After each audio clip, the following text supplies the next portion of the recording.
My childhood was typical. Summers in Rangoon, luge lessons. In the spring we'd make meat helmets. When I was insolent I was placed in a burlap bag and beaten with reeds. Pretty standard, really. At the age of 12 I received my first scribe. At the age of 14 a Zoroastrian named Vilma ritualistically shaved my cheat codes. There's really nothing like it. It's breathtaking. I highly suggest you try it. It's July 14th, everybody, 2016. Welcome to episode 104 of the Cheat Codes Podcast. Thank you for tuning in. We're always glad to have you with us. The next hour is us drinking a few beers and going over our favorite bits from the past week in video game tech and pop culture news. My name is Joe Erskine, and I am your host. We are coming to you from an overly elaborate death mechanism inside a madman's elaborate secret base that somehow involves a platform slowly descending into a vat of ill-tempered mutated sea bass. Some sharks with lasers on their heads would have been nice, though, just saying. Today I'm here with Cheat Codes producer and editor, Mr. Joe Number 2 Arroyo. Number 2. Cheat Codes contest organizer, Mr. Nick Fembot Golish. Hey, how's it going? Cheat Codes community manager, Mr. Chris Alata Morris. I'm just scratching my head at this one. And we're eager to welcome sales and marketing consultant to DreamHack, Twitch streamer known as PyroInsane, Mr. Blaine Biehle. How's it going, everybody? Welcome, Glad my to be friend. here. No, thanks, man. We appreciate it. Today in the show, we'll fart into a hot tub to sort out the following bits. Pokemon Go is everywhere. We'll highlight the best and worst stories we've read so far. And there's an argument to be made for more moms in video games. Oh, that's nice. And Apple has once again passed on a mobile game. What's it about? Click here to find out. I got it. Okay, good. For today's lightning round, we'll try to maneuver a big cart in a small hallway to explain the following topics. GTA 5 has added gay pride to their hefty roster of content. And lastly, No Man's Sky has gone gold red. Yes. It's really exciting. Yeah. Blaine, thank you for being here, man. If you'd be so kind, give us a little look at what you do at DreamHack or what you've been streaming lately or, you know, whatever's on your mind real fast. Yeah, so as far as DreamHack goes, I actually just got brought on full-time. I'm no longer a consultant. It's pretty great. I do sales and event planning support, so quite a few different things going on at the company. And, you know, we're brand new to the U.S. It's a new venture, so we did our first show in Austin a few months ago, and it was great. We got one coming up in Montreal shortly, so I'm hard at work on those things. Nice, man. As far as streaming goes, I've been kind of taking a break because I went over to Sweden for DreamHack Summer as well, which is incredible. And then now that I'm back on streaming, I am streaming Necropolis these last few days. Oh, cool. And that game is super fun. Nice. We worked with a girl, an artist who worked on that game at school. So, Marion. Yeah, shout out to Marion. Yep, shout out to Marion. So that's cool. I'm glad to hear you're enjoying it. I'll make sure that we let her know that you're enjoying it. Oh, yeah. The art in particular is excellent. I really like it. Cool. Well, thank you for being here, man. We're excited to talk with you. Very quickly, let's talk about what we're washing the episode down with. We like to live dangerously. We hit on 17 playing blackjack. We've considered playing Pokemon Go while driving. And we drink while podcasting, which is always a scurrilous endeavor. With that in mind, we're enjoying some Trainwreck Red Ale from the folks at Crooked Fence Brewing Company. It's where they brew the beers. It's good. It's good. It's based out of Idaho. It's better than it should be, but maybe it's just been a long day. I don't know. All right, let's get to it, gentlemen. Number 1. Yes, we're all playing it too. At least I'm pretty sure anyways. In fact, we're contemplating trying to put this show on wheels tonight so we could walk around and catch Pokemon while we were recording. That didn't necessarily work out. But I almost missed the episode because of this damn thing. Fair enough. Pokemon Go is getting indoor kids outdoors. It's getting 35-year-old men to walk a couple of miles a day. That's me, by the way. And it's causing its own fair amount of trouble, too. So we're pretty much just talking about this all the time right now anyways, so let's just get it out of our systems, shall we? Let's look at the best and worst stories to come out of the Pokemon Go craze. What were you going to say, Blaine? Go ahead. I'm not sure if I could ever get it out of my system, honestly. Nice. It fully enraptured, so to speak. Should we start with the good news or the bad news? I don't know. You got to do a sandwich. Little good, little bad, and on some more alternate? good. Yeah, but is it like one of those KFC sandwiches where the meat's on the outside? The double down? Yeah. It's the double down. One of those weird open face ones with the meats all just piled on top. Oh, God. That sounds disgusting. A poke bowl, if you will. No, I also like I- fried chicken as the bread of my sandwich. It's Right, fantastic.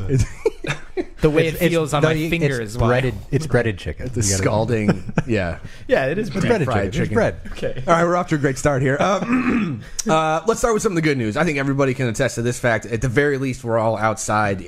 Whether you've rigged a drone to do it for you or put your phone on a mount on your bike, or if you're that asshole playing while you drive, good for you. But I think everybody's walked a couple, maybe more than a couple miles in the past week and a half playing some Pokemon Go. So yay for exercise, right? And Pokemon has effectively accomplished what they've been trying to do for 20 years, and that's get people playing games while still being active. Yeah?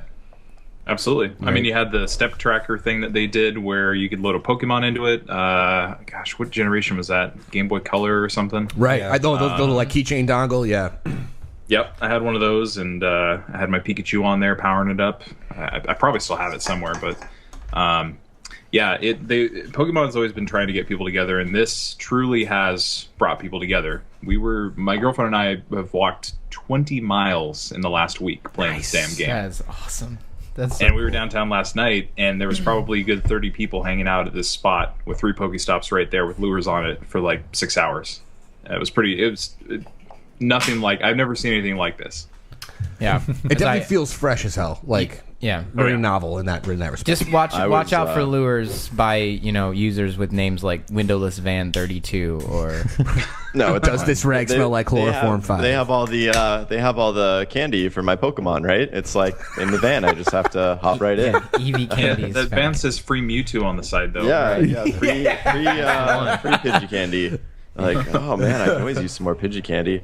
No, I was actually doing the math on my distance since Friday of last week when I really went like hard over the weekend. I went hard playing Pokemon, guys. Watch out. I believe it. But yeah, I've walked like 50 miles since last Friday, which is ridiculous. Damn. That Yeah. is crazy. Didn't you learn you can just that the Pokestops just regenerate every like 10 minutes? Why don't you just stand still? Nah, man, it's part of the social experience. It's part of watching the nearby tracker to find that elusive Bulbasaur you've been hunting down. No, I know, I'm with you. It's amazing though, like just seeing this park here that we have in downtown Raleigh that's normally known as Bum Park. And now it's just Poke Park, right? The bums are like afraid to go in the park at night, when normally it would be that like regular pedestrians would be afraid to go into the park at night. It's magical. Those trainers are hardcore, man. You gotta watch out. They're I don't know what they're doing. They're on their phones all night. even police are getting suspicious of people hanging out in parks.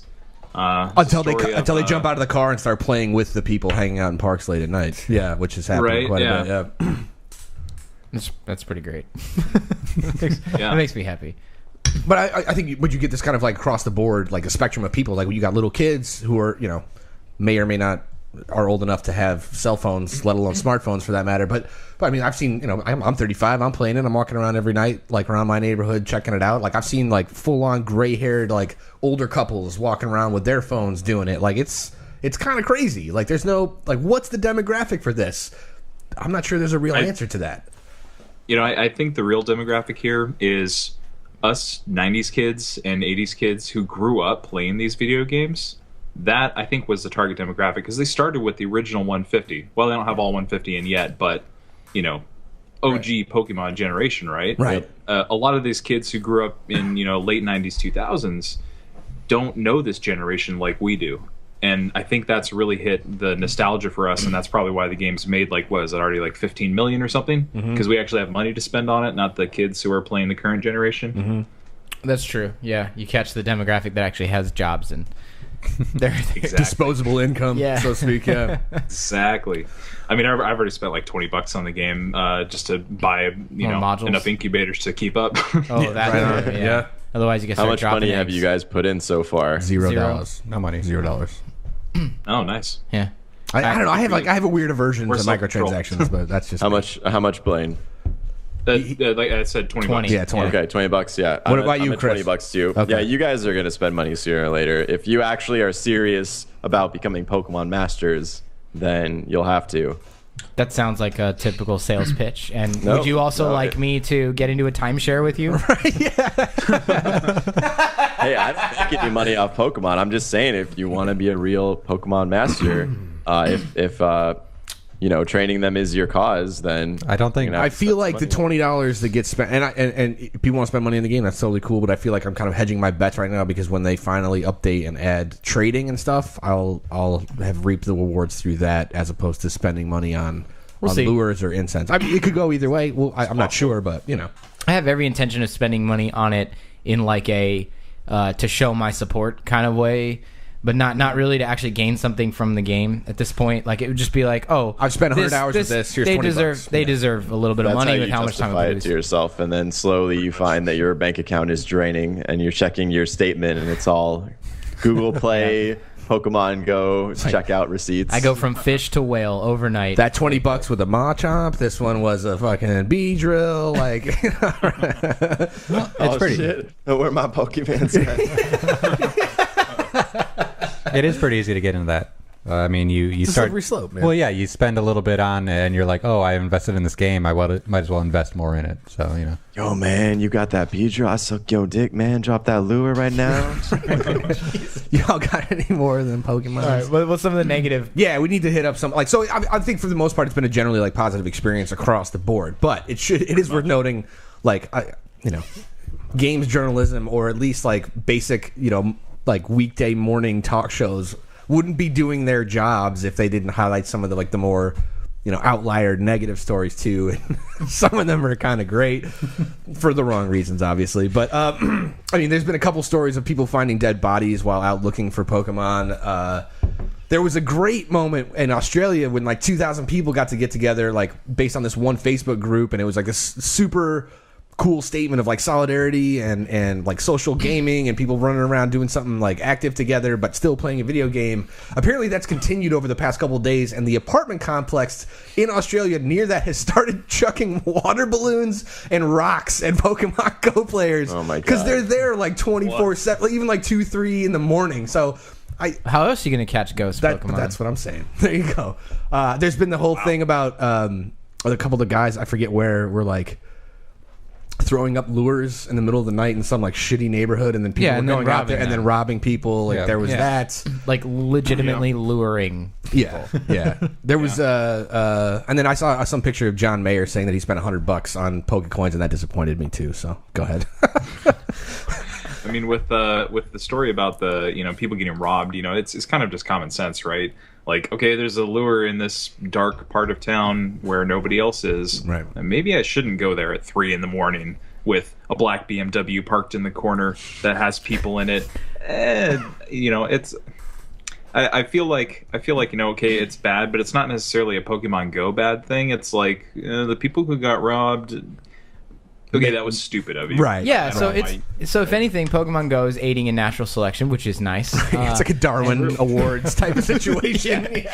For me, the thing is, I actually genuinely believe that someone whose intent is to place a lure to get people to come there and rob them doesn't really make a lot of sense in general unless the circumstances are so obvious, because all it's going to do is make more people come to that area, which then makes it harder to rob one person. Have you because seen how Team Rocket operates? You can't rob someone when there's a bunch of people around. It doesn't work that way. Right. So it's like, it's pretty dumb. They already caught the people anyway. Right. So yeah, just like Team Rocket, they tried something, succeeded very briefly at it, and then got totally screwed. So Blasted off again. Blasting off again. And I think one of the kind of unfortunate side effects is this: is that it's coming to light that despite the fact that people have made a bunch of money, like 50, you said 15 million earlier, Blaine, right? Like where in revenue so far through Pokemon Go, but it turns out I think that like Google, Niantic as a developer, and as they should probably, and unfortunately Apple are making more money off this than Nintendo will in the long run. I'm not sure the numbers on that, and I'm not sure if it's told, but there are analysts that are saying that it's probably possible that this might happen. Well, there are investors saying don't get your hopes up for Nintendo. Right. Even though their stock price and company value has gone up like an insane $8 billion $7 billion in a week. Yeah. Yeah, exactly. So yeah, I mean, it'll probably there's probably going to be some sort of a bubble here with this, and the profit and whatnot. But Right. That's kind of how it goes with any new Pokemon game. As soon as it comes out, it's super popular, and then as the years goes on, it dwindles a little bit, and then they come out with another one. Like this has been Nintendo's business model for a long time. I think they know what they're doing. Yep, maybe so. So is that why they're releasing their little Nintendo, their NES, the mini NES with the 30 Nintendo knowing games? what they're doing isn't an argument I usually make, but I just gotta. I'm just talking say about that. the Pokemon side of things. Fair enough. Not Good call. everything else. Yeah, When yeah, it comes to Pokemon, they've got it set. right. I feel like they could do so much more with Pokemon, though. I mean, like you said, it's catered to our generation, and our generation has come to expect a lot from Pokemon because the games have offered so much. I guess I was expecting a little bit more from the app. It's pretty janky. It's a pretty broken app. It's not. But I mean, so here's my question to Yeah. you guys, and we can roundtable this really quickly before we move on. But like, when was the last time there was something this broken, but like people couldn't stop playing it? Honestly, like I can't off the top of my head. I have a hard That's time hard thinking. to- Yeah, like when was there Diablo something so 3. fucking broken? Diablo Yeah, 3. Diablo 3 launch. There you go. Okay, yes. What was it, like error message 61 or whatever it was? Yeah, that was pretty horrible. But Yeah. fucking ridiculous. Xbox voice controls. No, I just want to know: is that the general consensus? Like, all my friends I talk to, they're like, "Yeah, the app is complete garbage, but I'm going fucking out horrible. tonight and guys wanna we're go? gonna go Yeah. catch some Pokemon, Hoping no matter I what." get in. Yeah. Yeah, No, it's true. Like it's funny on Android, the app seems fairly stable. Like I don't crash very often, but my girlfriend has an Apple iPhone, of course, and it for whatever reason hers freezes constantly. Yeah. It's way worse on the iPhone, which usually it's the other way around. So that was surprising. But despite that and the frustrations with it, we're still getting out and having a blast and getting out of the house way more than we ever did. The engagement is definitely there, and I think that's why people keep coming Yeah. back. Yeah. Yeah. Exactly, and that's why it's working so well. I have some concerns, though.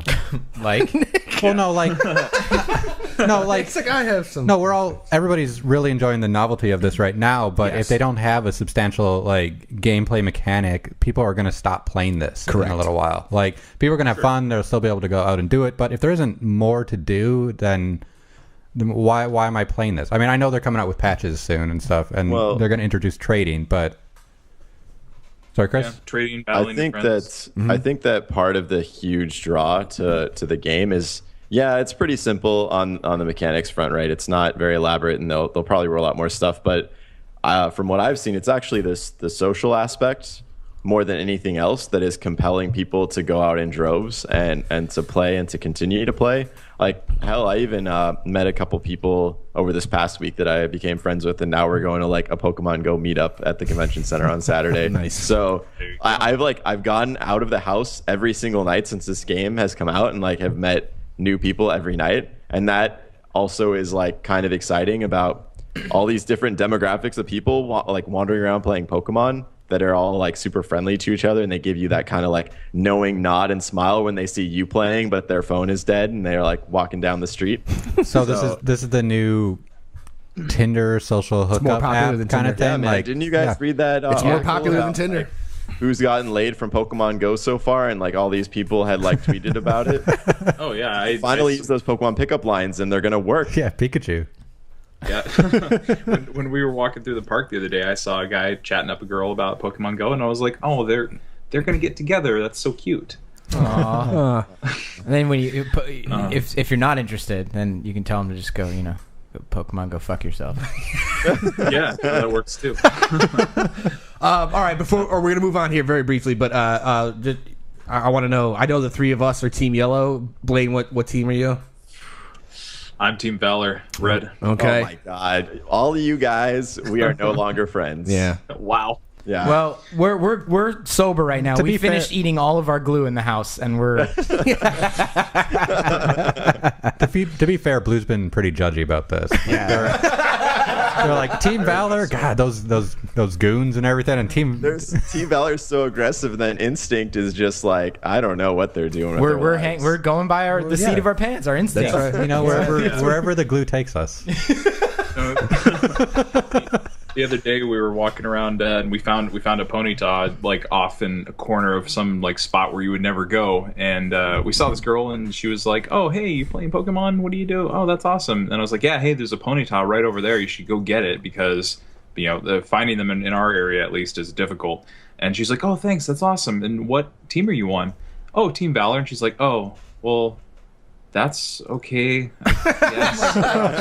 Instant judgment. Okay.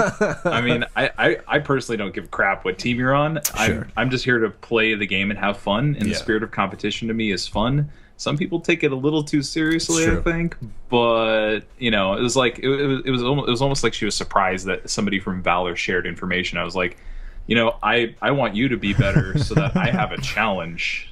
I mean, come on. Isn't that nice? That's nice. Nothing like Pokemon to remind us that color matters, I guess. Like, yeah. Right. It's just wow. Oh my god! I just like that's kind of what they're teaching us. I mean, it's showing, it's bringing that out. I guess. They show you how we instantly like to polarize everything. Yeah. We have to come together so that we can divide it up. Yeah. You know what I mean? I think Pokemon is actually like bringing people together, but like. So it's kind of like bridging this other gap and then creating like a whole new one. Exactly. Like, on the side. But like within like Team Mystic, we're all very inclusive and friendly. But if you're not Team Mystic, then go fuck yourself. Yeah. Exactly. My favorite meme was a guy riding a bike with a Team Mystic logo, and then he shoves a stick into his own tire and tumbles, and he's like, "Damn, Valor." That's good. All right, number 2. All right. In the wake of E3, we're seeing a lot of dads make their way into the limelight. Upcoming game releases. Marcus Phoenix is a dad in Gears of War. I mean, we're Shower with your dad simulator. Sorry, 2015. We're seeing Dad of War, the new God of War reboot. He's in that. It's going to be interesting. But what about the moms, you guys? You could argue that they've always been there, I suppose, spilling out the filthy mouths of the 12-year-olds that I play against online. But what about in-game characters? The article points out that they're usually plot devices, or often, dead and or gone, or worse. So let's take a look here. The list is rather extensive, and we'll go over a few of them. But I think that the main point that he's trying to make is that when mostly guys make video games, dads might take more of a precedent. I don't know. It presents a good point. We need a little less sidelining and a little more rad moms kicking some ass or making a meaningful difference in the games all around, which I think we could all agree on. I mean, we're 5 dudes here. We're probably partial or not to our mothers and or fathers, but let's break this down a little bit. When dudes, or at least like from a dev side of things, when it's an industry kind of dominated with a male presence, I guess it makes a certain amount of sense that moms and or female characters, and there are exceptions to the rule, maybe don't get the same, or get a bit of short shrift compared to male like lead characters, right? I mean, I think female characters and moms just are kind of ignored a lot of the time, or like you said earlier in that article, just simply used as plot devices, which I am really tired of hearing the my mom died when I was born, but that really inspires me story. It's so incredibly cliche in the gaming industry. Right, just shoehorned right into the hero's journey, like that. The moment of realization that lets you go on your quest is because your mom gave you a lot of courage and spirit. And I guess I never really thought about it before until I read this article, but it's absolutely true. And the list, like this, the guy who wrote this article, Colin Campbell over at Polygon, he did some like an extensive kind of like breakdown of like how often the very mechanic that you're describing, Blaine, is used. Like, Ellie's mom in Last of Us dies soon after childbirth. Link's mom in Legend of Zelda: Ocarina of Time dies while resting him underneath a tree. Brothers: A Tale of Two Sons. The unnamed mother drowns. Assassin's Creed Syndicate, the mother of the main 2 characters dies in childbirth. Your own mom in Fallout 3 dies after birthing you. And in Fallout 4, if you play as a male character, your wife dies defending the baby at the beginning before it gets kidnapped and sends you on your, I don't think this is just a problem with video games. What about your mom in Earthbound, though? Do you think that like the dad is more valuable because he's calling you up and putting money into your bank account, or the mom is because she's actually available and raised you from a child while your dad was off doing who the fuck knows what? So maybe that's one of the exceptions to the rule, because that actually portrays like a strong female, like that's still a plot device, though, matriarch. in my opinion. Yeah, still that's still a plot device. My mom's a loving, caring person that's always been a constant in my life. That tells something about my character, not about her. That's still a problem. That is. When are we going to flip that on their head and have the hero's journey be that of which I'm playing a mom character whose all her children died, and now she's going off. On you could just say they all grew up. Like they all grew up. No, I like the part. I like the part where we just make them die instead. Yeah, no, that's good. Let's flip this on its head. I mean, I want to see that game on my stream. Actually, we do. I talk about this stuff a lot because I think it's worth something that we should be talking about. Totally. It's full on feminist here. I absolutely want to see more women in video games. Yes. I want to see more transgender in video games and all that kind of stuff. Inclusive. Like that's one of the beautiful things about video games is everybody can play them. Yep. So seeing strong female characters I think has always been great. Samus of Metroid has always been one of my favorite characters. Yep. And we actually just recently got a mom. Finally, we can play a mom in a game. Farah's mom in Overwatch. Oh, she was like one of the originals, right? She set up the whole, or one of the original founders of the Overwatch initiative and all that. Yeah. Yep.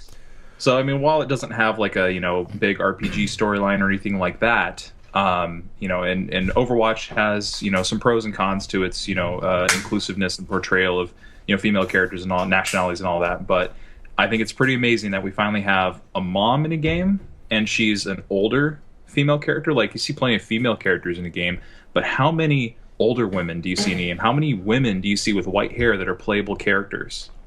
That's like none. Just incredibly that are playable. Not many. When I think of an older woman like NPC though, I think immediately Dr. Halsey from Halo. Oh sure, yeah. You know what I mean? And she actually had kind of an interesting kind of like storyline and thread because you could say that she's just as much of a savior of the universe as Master Chief was, versus also being a straight up war criminal. You know what I mean? Like, sure. But was she a mom? That's the she wasn't a biological. Arguably, you could say she's the mother of Cortana. I don't know the plot well enough, I guess. Well, Blaine's got it. Well, yeah, she may not be a biological mom to like the Spartans or anybody like Cortana, right? She obviously can't be a mom to an AI, but whether you don't have to birth somebody to be a mom. You don't have to birth, or you don't have to be part of giving birth to somebody to be a dad. It's about that relationship. Yes. And you were talking. Halsey is one of those characters who actually has a story and actually has a part, instead of just being, oh, my mom died at childbirth. Right. So, props to Bungie for having that character be part of a really awesome franchise. Sure. Agreed. I agree. Yeah. I'm not biased at all. Yeah. To be fair, though, this isn't really a problem that just the video game community has. Yeah, this is a Hollywood problem, totally and it's been a problem for the past 100 years or so. I agree, but Absolutely. Being like this close to the video game industry, you know what I mean? Like, and when I say this close, I have a hand like pressed up to my face. Thanks. Well, it's a podcast. What are you gonna do? It's just something I guess I never thought, because I am like a male, a white male, whatever, and it probably fits into like the general demographic that you would associate with video gamers or video game developers, and so it's having this kind of turn on its head, like you're talking about. This makes sense to me. Like, why don't we have more of this? Wouldn't games be more interesting if we had something a bit more representative of more stories, not just all the stories, but just like a more diverse angle of it, whether it be moms or, like you were saying, Blaine, like even LGBTQ, like whatever you want to call it, like just more stories, more things, more content that is representative of more people. You know what I mean? And it'll take a while for everything to get there. But I think it's there are in our next couple of topics, we're going to touch on a lot of this stuff. You have to admit, though, like the sellable media, no matter what it is, music, films, or anything like that, like you have to remember that it's a business at the end of the day, and the people who generally fund those films they immediately look at what already exists to determine what can make money. And so this is a very bad thing. I'm not saying this is a good thing. I'm just maybe explaining why it's slower to turn. How it works, yeah. Yeah, it's just that's what's likely to happen is they'll be like, I want to make this game about a really kick-ass mom, and they'll be like, we don't have any evidence to support that's going to do well, so no. So it's going to take the indie game devs that have to stand up and make these things work well for quite a while before any AAA or anything starts to get to the mass media, and that's just... Yeah. It's a long way out, I honestly think, which sucks, but I think it's a long way out. Yeah. I mean, as far as a mainstream aspect, I think you're right. But sorry, Blaine, go ahead. Oh, you're fine. So with indie games, like, if you want to look at a good one for strong female character, and not mom, but still strong female character, Jotun, the game where you're a Viking warrior who's died, and you have to impress the gods by defeating all of the Jotun or Jotun, however you want to pronounce it. That's a perfect example of strong female character. And we've got Horizon Zero Dawn on Horizon. Yeah. That's gonna be a good one. That one, strong female protagonist. Like, this is awesome. We're starting to see some of these things that a lot of us have been asking for, and I think developers are starting to figure it out. But like you said, it's going to be a few years.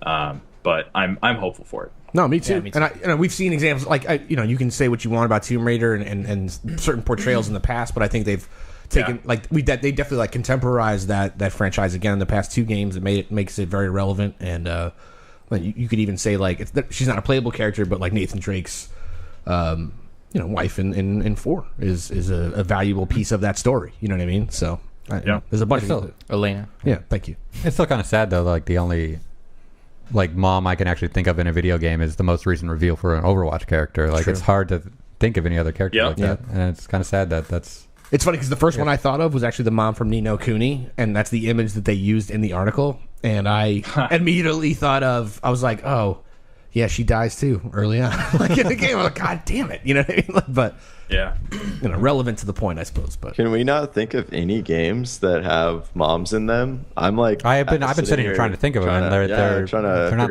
The only one that I can think of, and he actually references it in the article as well at the end, is Binding of Isaac. But the mom is a straight up like your nemesis. You know what I mean? Not a good mom. Yeah, not a good mom. Yeah, strong lead though. But a mom nonetheless. Yeah, this is true. So fucking bitch of a boss the first time you play that game. Real bitch of a boss. Let me tell you. How many tries did it take you? A couple. At least. Yeah. Easily. But I don't know about you guys. I think I should go. We should go call our moms after this one and just say thanks. Play some video games. We should organize like a Happy Mother's Day game jam next. Or just like a brilliant idea. Happy Mother's Day game jam. That's actually pretty. Yeah, I do like that. That's actually. Yeah, I think you're onto something there. Yep, the game must have a mom in it, and it has to be completed by Mother's Day. Playable character mom. Yeah, I'm into it. All right, we're gonna do this next time. Blaine, you have to hold us accountable for this. I will. I'm gonna bug you about it like every week. Just like subtle reminder. We prefer daily if you want him to get anything done. Oh well, I don't want to bug him daily because I do want him to get Lawbreakers done too. I know. Yeah, I guess. I want me to get it done also so that I can jam on mom games. Yeah, right. I don't know. I appreciate your priorities, Blaine. I do. That's pretty good. All right. Number 3. Okay, so I'm just gonna go ahead and ask a question here. Why is everybody so afraid of female sexuality, guys? Why is everybody so afraid of it? These topics are related. I don't know. It's a beautiful thing. It's a beautiful thing. Before we answer that question, let's talk about why Apple seems to be afraid of it. Le Petit Mort is a mobile game made by a Denmark-based dev's lovable hat cult. And among many features, it's a game that explores, as the article puts it, quote, sex, female pleasure, and sensuality. Apple, rumored to support it, didn't allow it on the iOS store. I think I get why they think they shouldn't, but are they right? And not necessarily just from a business sense. They did say that they support the idea of generous love, but not through sexual content. You can argue that this game doesn't necessarily have sexual content, but it absolutely does. Not in the way you would necessarily think of sexual content, though. There are real vaginas in it. There's a lot of vaginas in it. You manipulate music with touch and try to basically conduct the willing party to orgasm, and that's very scary, apparently, to a lot of people. But I don't know. I mean, you can see in the article, actually, it actually shows some of the pictures, but they're extremely heavily pixelated. Yes. Like you said, from a business standpoint, they're very it's heavily implied. So obviously, from a business standpoint, they can't have that on the App Store. It doesn't make sense. But if we throw that out and forget about the business part of it, I do think they're absolutely wrong to suppress this kind of application. I 100% agree. Because it's not even portrayed as like a porn thing where it's like there's an objective to be reached. They portray it as more of like, this game only works if you think about all the people or all the entities involved in the interaction that's happening within the mechanics of the game itself. So yeah, you have to actually listen to the partner, the woman that you're interacting with. You actually have to listen to her and figure out what she enjoys, and like, I mean, rhythms, there's kind of techniques, a gamification in there. Yeah, exactly. And that's something that like you mentioned earlier, like your typical porn game is just all about getting straight to the pleasure, instant gratification kind of thing, right? Mm-hmm. So something like this, I think in Europe, this wouldn't be a big deal. Probably in not. America, we're such damn clearly prudes. a big deal. Yeah. This country was founded by prudes, and I can't. It drives me nuts that we're so afraid of things like breastfeeding in public. Like, that just kills me. Like, why? Yeah. It's just a tit. It's just a tit. It's pretty much Not for nothing. Is that maybe that's a title right there? Just a tit. You know? I think if you see one in the wild, you're going like straight to hell. That's it. It's over. Is that how that Game works? over. Do not pass go. Do not collect $200. It's done. Rip City, It's the- Seventh Circle of Hell. I feel like there's so many Pokemon Go jokes in there. Or The something. fruits of the devil. Yes, they mention a couple things where, like, if you go the instant gratification route, the game will punish you. It's more about it's not about rewarding selfish behavior. It wants you to understand that there's a interaction and learning and I don't know what sensuality and intimacy means, and that means like I feel like taking your time. They could completely handle this in a non-sexual way, though, because I mean, what you just described is kind of a relationship in a sense. Like it's not about instant gratification. It's They about put you in very specific communicating situations. in a way. I understand that, but if they wanted to get the same point across and have it be on the iOS store, they could have done it without vaginas. But I think they're actually talking about the sexual intimacy, which is a problem because a lot of like people growing up in today's society who maybe their parents are too scared to teach them about sex, so they revert to things like porn to know what to think they define know their what thought. sex Yeah, is. yeah. Then they go and they get a girlfriend and they have no idea how to like actually meet her needs and be like a good partner. The same And I way think you that is- do in every aspect of the relationship is communicate with them. I mean, I understand that that's so not. people need to learn that carries over into the I understand that sexual people aspect, don't understand that it's supposed to carry Right. over, but Sure. shouldn't we be teaching people that relationships are about that kind of thing, and that should carry over? Sure, into but a then you look sexual- at certain things like certain religions who thinks you shouldn't even have sex at all till you're married, and so they believe that type of relationship rules that you say applies only to the relationship part. Yeah, but those kind of religions also say that a woman's like purpose is to satisfy the husband in a household. Like I'm not even joking. Like that's what. No, I know, a lot of I know these what you're things say. saying. Like Yeah. so. If you're a part, I don't know. Like I can't say like if you're a part of that. Really, I don't want to. I'm not judging people for what they believe, but like Maybe this there game's doesn't not have for to you. be vaginas in it to get the point across. And I understand it. Maybe it makes a stronger point with the vaginas, as most points do. If I see a vagina, there's probably a good point to be made. Yeah, That's my conclusion. Probably. Like Yeah. what's the meaning of the situation I'm in? What am I supposed to get from this? No. Maybe that's the selfish standpoint. I don't know. What are they supposed to give them? I mean, hey, they got us talking about it because they put a vagina in an app. So, Sure. Exactly. And it wasn't a porno app, so I mean, That's right. Yeah, I think maybe they're doing exactly what they wanted to do, but not by having people play the game. Yeah. I don't know. 5 stars. Fair enough. I think that might be accurate. It is worth mentioning that it is available on the Google Play Store, and this was kind of the bone that I actually had to pick about it. Like I want there to be more of an open mind in regards to this, and I think there should be in general. And I'm not going to refute that, to anybody who asks me. But at the same time, why is it that Apple will sit there and say that this handful of Civil War games with Confederate flags are okay, but we're going to ban all these other ones, but if there's a vagina in your game, then we're going to take it down? Like that, does Apple mean to say that Confederate flags and vaginas are the same thing?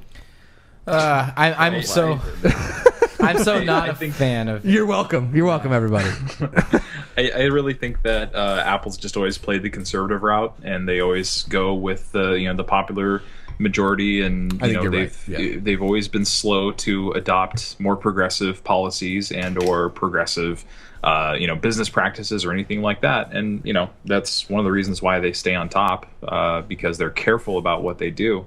So I could see that. It's I don't know if we'll ever see something like this on Apple, but good for Google for letting it be a thing. No, absolutely. And I will quote this from the article. To be fair, to be fair to Apple, rather, its policy states that it does not allow explicit sexual content on its App Store, period, regardless of whether the pleasure in the game is strictly for the player or for all parties involved, and regardless of whether or not the game could be strictly considered pornography. So they do say something in there, you know. So they considered it pornography then, because no, it says whether or not it's. But if it could be or could not be. What does explicit sexual content mean? Like, does that mean like the fact that there's a pixelated picture vagina. of a vagina it's a pixelated means vagina. sexual? Like Sure. that could be a health reason though. Like if I had a health app that had a vagina, is explicitly sexual? Good point. I wouldn't necessarily think a health app was explicitly sexual, but if you have a game... They said explicit. Explicitly means... Explicit means it like is in sexual. a way that... Well, overt, yeah. I mean, I guess what the app is sexual because you're pleasuring a woman, I guess. You were but literally using like beats and music to help like caress a woman's At what vagina rate to do we need to orgasm. pixelate the vagina to which the vagina is no longer explicit? That's what I want to know. Because I was 12 once and I watched Spice Channel when we didn't have the Spice Channel, if you know what I mean. Yeah, like squiggles. my Squiggles, dude. I know what you're talking about. You catch the glimpse of like a boob like every 5 minutes. You know? Yeah. It's just a tit. It's mostly audio anyway. It's just a tit, you guys. Oh my god. Chris is facepalming really hard right now. so hard. I have like nothing to control. I'm gonna take the Apple route and just Vaginas make play them it safe. uncomfortable. Play it safe. Be careful. It's okay. That's what I say. Be careful about what? Yeah, what are we being careful? What are we? Yeah. I just didn't have make this nothing game. meaningful to contribute to the conversation. Chris, are we being explicit? I'm embarrassed. I'm embarrassed for my for myself. My Would face you is consider turning red. this conversation pornography? Let me check. Hold on. Let me get that Apple EULA out real quick and figure out No, if this is... I just checked. No half chub. So totally good. Okay, good. Good to know. Ask Alexa. Yeah. Alexis. Alexa, is this pornography? No, Be quiet. She'll hear you. All right. Like I said, you can if you're interested to find out what this is all about and exploring some beautiful video game representation of female sexuality, Le Petit More is on the Google Play Store for a nominal price. Yeah. Just need to take a deep breath and decompress after that one. It's good. You all right? It was good. I think we No, dug a little deep. There was a couple of charged topics there. I feel spent. Like I need to go lay down and fall asleep. Right. Which is the perfect time for the lightning round. The lightning round, everybody. All right, it's time for it. Here's how it works. We're gonna take two quick topics and give each member of the panel a minute to chime in, uninterrupted for the most part. At the end of each minute, we will award the panelists a quantity of some type of points based on nothing in particular. Our distinguished guests will be in charge of awarding me points for my respective minutes. So keep that in mind, Blaine, if you wouldn't mind. I'll think of something good. Okay. All right, so topic the first for lightning round. As with most iterations of GTA, GTA 5 is no exception when it comes to shining a cheeky mirror in the face of our own weird existence, art imitating life and all of that. But with its most recent update, a mod team from Sweden has added gay pride to the game's long list of content. I'm pretty sure if it came in a box, it'd be filled with glitter. It's kind of great. While some still see this as controversial, tell me why it is or it isn't. Hint, it's not. And describe your character's outfit to the Pride Parade in Los Santos. I want to know what you'd wear. Or just why games like this need more content like this. You've all got 1 minute. Chris Morris, I'm starting with you. You're on the clock starting now. All right. I think this is awesome. I actually think that, and really it's feasible that they could. Rockstar should add this officially to the game, especially since it's an online multiplayer game anyway. So why not? And if I were going to put my character into a gay pride parade in Los Santos, I would definitely be wearing a yellow banana hammock. Nice. And that's it. Nothing. Maybe some flip flops to protect. Yeah, you don't want to get blisters. I get it. Yeah. From the rough, hard streets of Los Santos, motherfucker. Anyway, yep, that's all I got for you.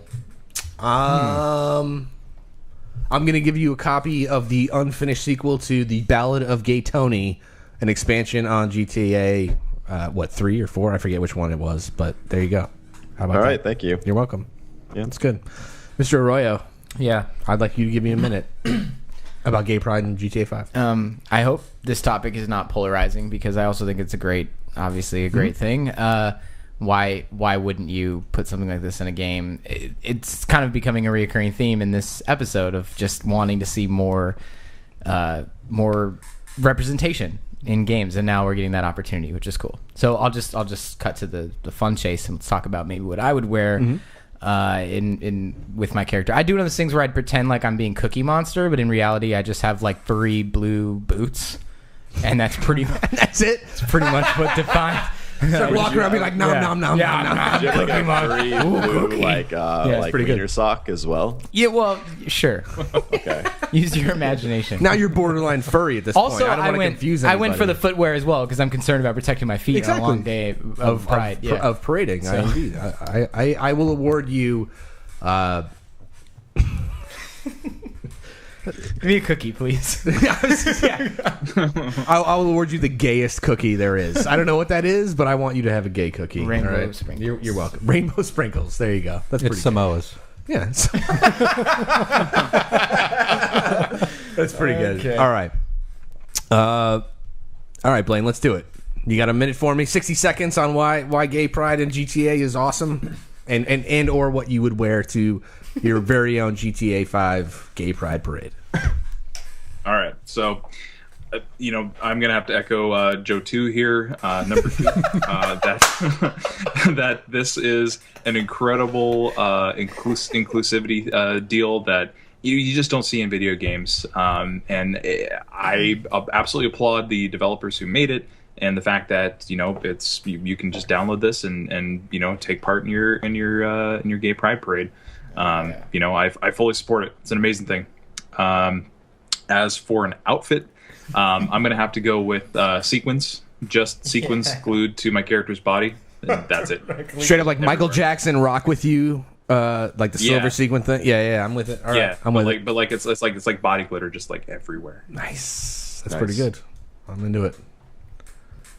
Right. What? You gonna award him something? Yeah, I'm gonna award him the costume from the "Rock with You" video by Michael Jackson. That way, he can just rock that shit. Just put it on. Beautiful. That's it. There you go. I would also like to award you a birthday card that we'll send that's full of fucking glitter, and you'll never be able to get it off after you open it. Oh no. Take it with you everywhere, Like, oh, this is really nice. Oh, fucking. whether you want to or not. All right, Mr. Golish, give me. Hey, I don't know if you really want me to speak, but Why wouldn't I want? Now I definitely All right. want you to speak now. to take this into a dark kind of comedy kind of place. God damn it. Uh-oh. I don't like this is a cool idea and everything, but is it smart to put gay pride in a game that is about mass shootings in a way? Like Oh, you are taking it. in a game that is this one?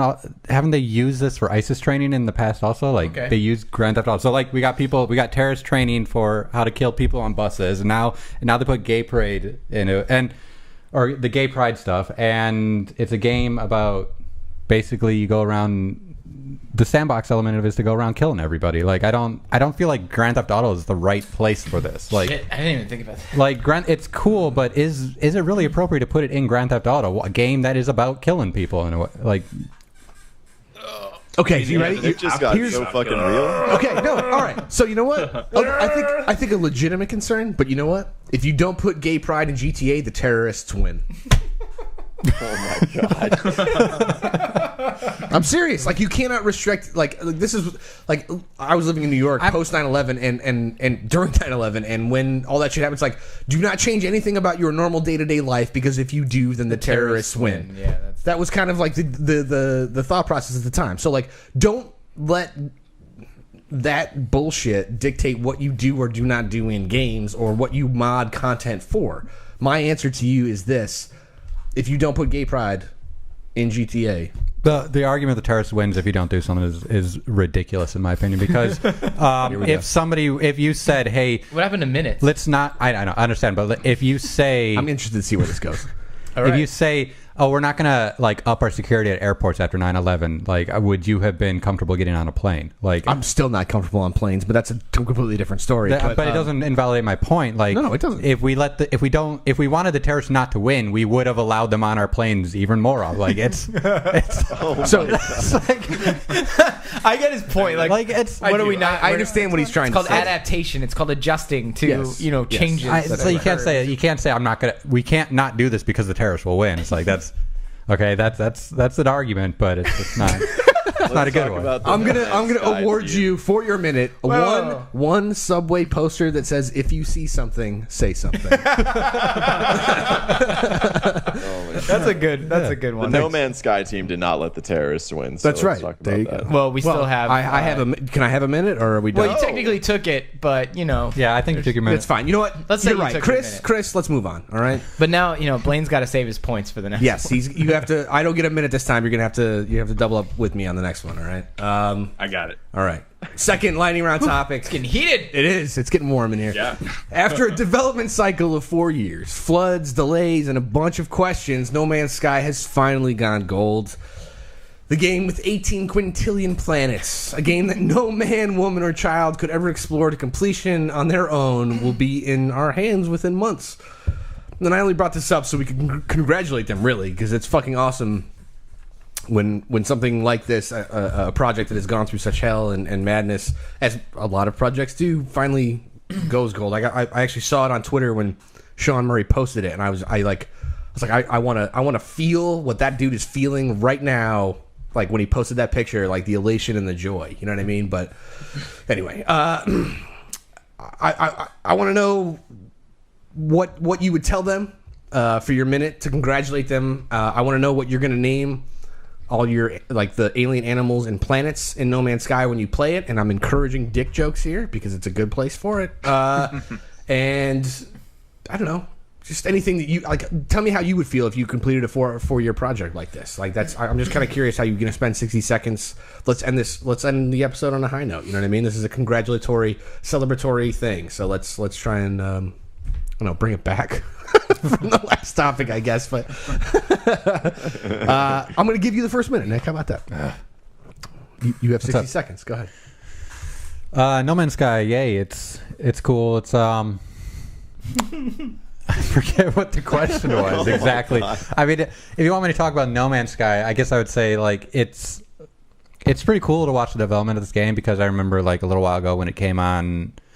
I think it was on the Colbert Report, or it might have been at the Late Show at the time. But the guy Colbert got a planet name after him, and there was like a species of aliens, and everybody can go into the universe and try to find this, and they probably won't because there's too many planets to go out and look and stuff. So what would you name your planet? I would name. I don't. Goleshia. Yeah. Play Evenstead. Play Evenstead. Oh my god. That's a shitty ass planet. I'm going to award you the chance to change the name of your planet. It's nothing. Think about it. All right, we'll come back to you. I'll come back to you. Mr. Arroyo. It'll be the. Yeah. Again, not polarizing. Yay! Holy shit! What it must feel like to work on a game for 4 fucking years. I'm sure Lawbreaker's got 3 more years of development left, so we'll see. Oh my god. I literally just saw the color drain out of Chris's he went face. Pale. So we'll ask Chris when 3 years from now when that shit happens. But that feeling's got to be insane. No matter what, finishing a project is always like epic. I don't even care if it's a fucking puzzle. Like at the end of the day, when you sit down, there's like this thing in front of you that looks difficult, and you put all your work into it and you finish it. It feels great, and I can't imagine what 4 years of work on a game must be like, especially one where you can't actually play test the whole goddamn thing. It's gotta be insane. You don't know if one of the one planet is gonna break your game. Yeah, exactly. Yeah, so on that note, because there's that many planets, I'm pretty sure that some of them, even if they're completely procedurally named and everything, one of them's got to end up being called like Poopy Butthole, just by accident. Mr. Poopy Butthole, by the way. for my reference. There's a higher probability that a planet is actually named that than not, probably. That's my point. That's exactly my point. Yeah. So no, that was my my Rick and Morty moment. Okay. I'm not sure what to award you, and to be honest with you, I'm gonna award you a gold star for optimism. give him a You're early. so bad at this. I'm gonna award him some wipes for his poopy butthole. There you Thank go. you. There you Thank go. you. I love like the wet wipes because those are awesome. Yeah, pretty great. like They're pretty the great. personal wipes that you get. Moist just towelettes. specifically for your Yeah, but only if they're your nether flushable. regions. You can't use the non-flushable ones. You have to I go to barbecue restaurants and I collect them. Not for your hand. not handy wipes. Okay, let's. Anytime I eat wings, I just stockpile. It's fine. Yeah. Oh, Jesus Christ. Chris Morris, I'd like to hear your minute, please, on No Man's Sky going gold. All right. So we talked about this on the show before, but there gets a point in time in game development, and maybe other things in life too, where you just get tired of solving problems, especially other people's problems. And these guys had that in droves. Like their fucking office flooded, they had delays, they have all sorts of crazy stuff happen, and they pulled through. They actually solved all these fucking problems. And they're delivering this game finally, and like the elation on their faces when they like had that gold disc was amazing. Just seeing that, I was like, I hope I feel that someday too. And then I sobbed quietly into my handkerchief. But in all seriousness, like I'm really happy for these guys, and I can't wait to get my hands onto the game too. I'm going to award you one giant bear hug from me to you, buddy, because I know that you're coming Don't up. squeeze me too hard; I might pop. I know. I want to give you an early access copy of Star Citizen. Oh, jeez. That game has Sorry, no refunds. No refunds, by the way. No refunds. No, they just gave a refund out. It was like $2,500 or something. Oh, really? I would like to additionally award you a session with a shrink, someone whose job every day is to solve other people's fucking problems. I think that's pretty. He's probably tired of it too. He needs a hug as well. All right. I want to be the shrink that rubber duckies somebody. I'm gonna take a minute, and then we're gonna give the last minute to Blaine. Whenever you're ready, there, big guy. Rock and roll. Here we go. I think I'm kind of in line with Chris here a little bit, because seeing that picture of those guys after everything they've been through, and just kind of like just considering what it must be like to get on the other side of something that you've been working really hard for, and then like a very large population of the gaming community has kind of been staring at you and eyes on you, and the spotlight is there from a Sony standpoint or from a Hello Game standpoint, or being Sean Murray and what that must be like. I don't know, but the looks on those guys' faces, man, was pretty fucking rad. And popping bottles of champagne, causing a mini flood of bubbles is of champers in the studio. That's a good problem to have, man. I honestly cannot wait to I don't know, be on the other side of shipping a game that may or may, hopefully it doesn't take 4 years to publish, but goddamn. But just to like know that something that you put your heart and soul into gets out there into the world, to have somebody else play, like that's got to be an incredible feeling. So congratulations to those guys, man. That's amazing. So well, I'm going to award you a bottle of delicious champagne. Oh. Is it Dom? The or Vouv. is it Vouv? Let's give him some Vouv. Vouv, Clico? Yeah, you want some Vouv? Okay, it can be Vouv. Thank you. Trader Joe's makes a pretty killer. Well, but by you giving me a bottle of Vouv, I was just about to shout out, it's a rap video. Anyway, but, all right. Also, we highly expect you to pour that over a Galaxy S7 Edge. Right. Because I'm young. What's his name? Don't worry about it. The rapper? I forget. I don't know. Little Wayne? Little Wayne. Lil Thank Wayne you. did it. Good job. Young Wayne. You're such a fucking grandpa. You kids and your rap music. Anyway. All right. For the final. Your second point is a No Man's Sky Collector's Edition, so you can pour the bottle of champagne over the statue ship that they ship with them. Nice. Wait, what if I just break the bottle of champagne over the ship before I start playing as like like the inaugural voyage thing, like you would do on any Like to christen it, you mean? Yeah, exactly. Yeah. You could do that. That's fine. Perfectly acceptable as well. I appreciate that. Be a good waste of a statueship, but It's a good way to waste a bottle of champagne that someone gifted you. I know, right? What a dick. I know. Like, I'm such an asshole. Anyway. All right, Blaine, you have our final minute today. Take us out with style, my friend. Cool. Well, obviously, huge congratulations to the team at Hello Games. They, like you said, they've got this huge spotlight on them. These guys have been working so hard on this game for so long, and now it's finally here. They get to release their child, essentially, out into the wild to be experienced by other people. I can only imagine what it's like to be Sean Murray and have somebody play the game next to him and see the look on their faces when they first, explore a planet or you jump into hyperspace or whatever. And I can't wait to be a part of that. Whenever I see videos of this game, I'm just like, I actually get little tears in my eyes sometimes because I just can't help but get emotional about the scale of this game and exploring space in an incredible way. But obviously, I'm super looking forward to it. And my planets and creatures and anything I name in the game will be, and anybody who's listening right now can't see me, I have a pretty big beard, so it has to be Planet Beard. That's a beard cat. That is a dog beard creature. Everything will be beard related. I like it. I'm gonna gift you a bottle of Rogaine, so that your beard may flourish no matter what. All right, well done.